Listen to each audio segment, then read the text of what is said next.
Hey everyone, and welcome back to Melbourne Railway videos.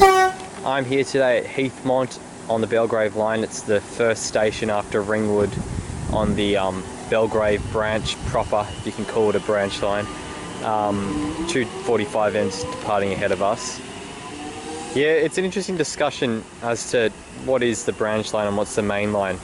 My inkling is that the Belgrave line is the branch because of the Lilydale line used to go on to Healesville, and I'd call that the main line.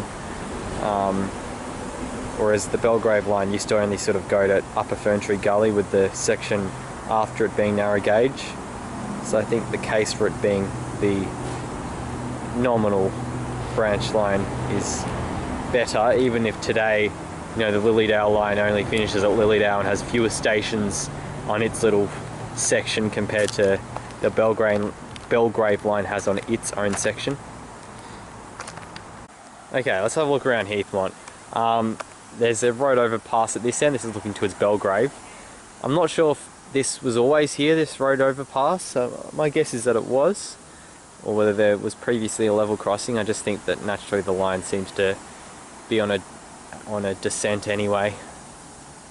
There's also this little section beside the overpass, which I think is just a pedestrian walkway. It's interesting if it's just provision for another truck, but I don't see there ever being a need for a third truck out this far. Anyway, so this is platform 2 that we're looking at now. It's got a nice amount of tree coverage. Not an awful lot of shelter, which seems to be the theme for the Belgrave branch, and indeed the Victorian railway system. There's a distinct lack of shelter. I keep complaining about it, but nothing's changing. Not that the government would actually watch my YouTube channel. Anyway, it's still nice. The benefit of a lack of shelter is that on a sunny day like today, it's a nice spot to sit out in the sun, or at least stand out in the sun. It's quite narrow at this end as well. But I guess the passenger volume at this station would be relatively low. There's not that many people that this station serves. However, on platform 1 there's a much more substantial shelter. But I'd still like to see more, particularly a shelter connecting the two existing shelters.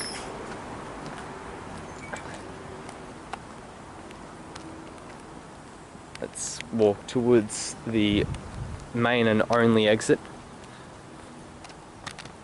So as I said, this is the main station building. There's a little seat underneath the shelter here, although this station is unstaffed to my knowledge. And there's a car park on this side. Bus connection's 140 metres away, so presumably on that main road which crosses the railway line on the overpass. Nice little park, and then more car parks out this way. I want you to note the insane amount of different train services in terms of stopping patterns.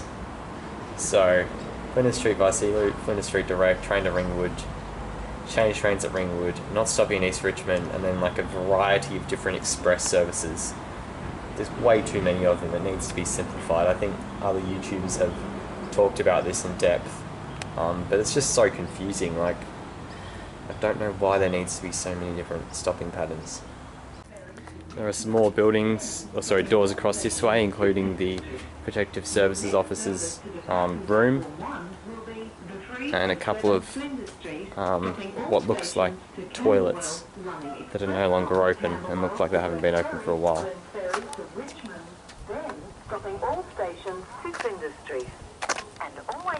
This is looking back over the platform from the up end, looking towards the down end. There's another larger shelter on this side, which is an improvement. I think there was a scheme to build some shelters like this maybe a decade ago, maybe a bit longer. This is looking towards Ringwood and the city, and if we zoom right, so in the foreground there's this pedestrian crossing. If we zoom right in,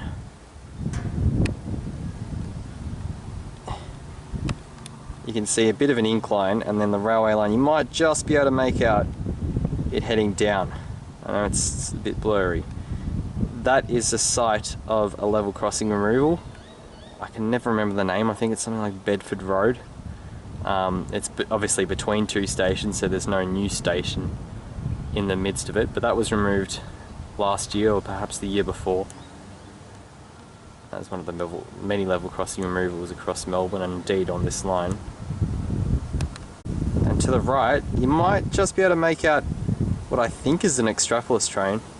Maybe I'm just seeing something, but up that way is where the Ringwood stabling facility is. So maybe I am just seeing something, but probably just around that corner is where there'll be some Extrapolis set stabled. We've got an Extrapolis on its way. It's the Belgrave service. Those that alarm that's just activated is for the pedestrian crossing, which I showed you before, and that'll come into view in a second.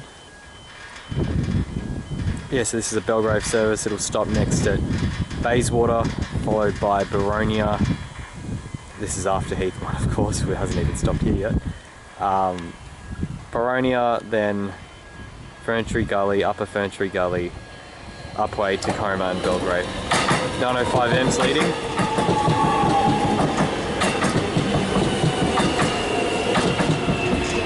And 859M.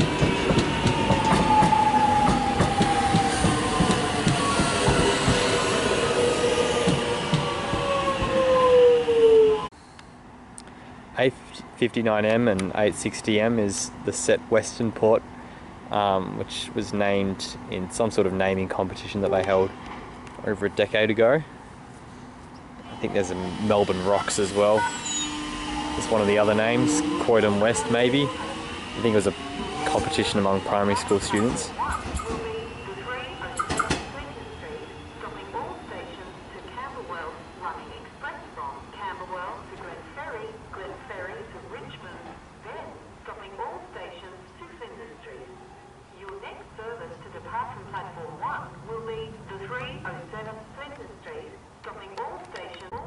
While I wait for the final train in the video to arrive, I want to give Heathmont Station its rating, and I'm going to give it a 5 out of 10. I think it's just an average station. It's fine. Could do with a bit more shelter, but it's got nice tree coverage, reasonably sized car park, bus connection or connections. The frequency of service is pretty poor. It's every half an hour most of the time, which isn't ideal. It's a long way out from the city. But yeah, overall, average station, 5 out of 10 for Heathmont. So this is the final train in the video. And the last of this mini-series on the Belgrave line that I filmed this day. You might have seen some of the previous videos. Thanks for watching. This is 888M, and I'll see you next time.